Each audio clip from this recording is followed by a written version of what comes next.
Hi there, everyone. So I'm coming to you tonight from the future, or at least I'm coming from the part of the internet that considers itself the future. And the thing about the future is that much like the past, things are done differently there. And in particular, we remember the past differently. So in the past, people would take photos and they put them in photo albums, and they'd write in diaries, and they'd communicate by, talking face to face to other people, which is an incredibly strange thing from the future, where I come from, obviously.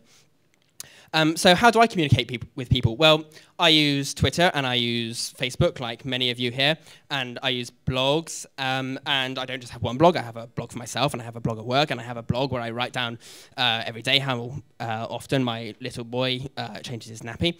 And back in 2002, when the sort of internet was nascent, if you like, and blogging and people contributing to the internet was kind of really beginning in a big way. Everyone was saying, well, in the future, everyone will have a blog. This is how we will communicate with our friends and our family, and this is how we will have relationships. Well, no, that was completely and totally wrong, and everyone just uses Facebook. And everyone uses Facebook because it's incredibly convenient. Not only is it incredibly convenient, but everyone's there. Your family's there, your mum's there, your dad's there, your sister's there, your little brother who you hate is there. But there are some exchanges, obviously. When you've got your own blog and you run your own systems, you kind of own that data.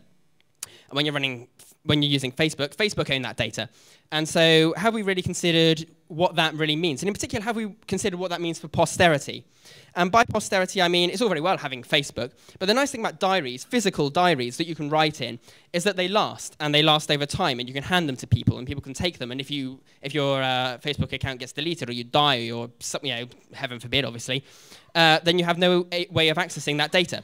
So Samuel Pepys is a very famous diarist. He wrote a diary every single day between, I think, 1660 and 1670. And we have his collection of diaries. And obviously, he lived during an incredibly interesting time, the Great Fire of London, 1666. He lived during this period. He wrote about it in great detail. And what he did, he had his diaries, he was writing about it, and the Great Fire of London broke out. He wrote a little bit about it. He went into his garden, dug a great big hole, threw the books in it, covered them up, because he knew that he could come back and they'd be fine, unlike your hard drive. So Yahoo, last week or the week before, deleted 4,000 photos belonging to a user. And this is a problem that you can have when all your data belongs to a single company. Obviously, if you own those photos yourself, you haven't got a problem at all.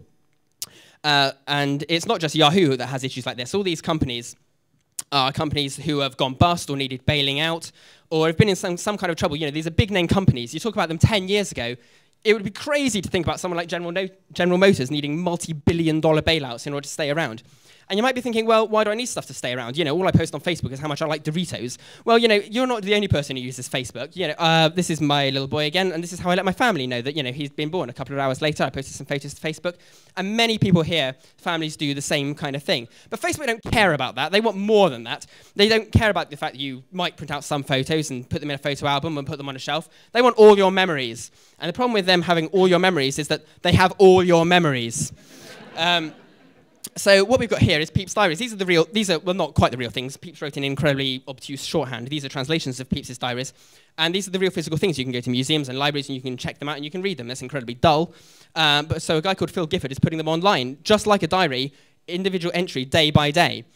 So Pepys' diaries are going from the kind of physical world to the digital world. And what he does is every single year, he orders another copy of Pepys' diaries on an annual basis and types them in week by week so you can subscribe to them and you can go on and read Pepys' diaries. He's been doing this since 2003, so he's only got a few years left. There was an interesting thing that happened this year in that he got the most recent copy of Pepys' diaries, and the quality was much, much lower than it was before, even though it's from Amazon and it's from the same publisher and it cost the same amount. And what had happened is that the publisher, because basically no one buys Pepys' diaries, there was incredibly low quality, and they use print on demand. And print on demand doesn't have to be low quality, but what it means is that Pepys' diaries, which started in physical form in a real book, have been turned by the publisher into a digital form, and then they'd printed it out again and sent them to him, who's going to put them on the internet again. So it had gone kind of from physical to digital to physical to digital. And you can do the same. So what you can do is you can go to a site. This, for example, is Snapfish. There are many other photo sharing sites available. And you can import your Facebook photos, and you can import photos from your friends' Facebooks, and you can get them printed out. You can get them delivered to your door and keep your own copy of your photos that Facebook own. And Facebook, a couple of months ago, turned on a feature where they, in fact, let you download all of your information that you store on Facebook. So you've got your wall posts and your pictures and people's comments and likes and shares and all this kind of gubbins.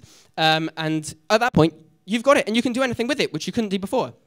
So the interesting thing is if Facebook own your data and you die, they own your data and nobody can see it ever again. So what are you going to do with your memories? Are you going to leave them digital just to die a digital death, like important things like engagements and births and weddings?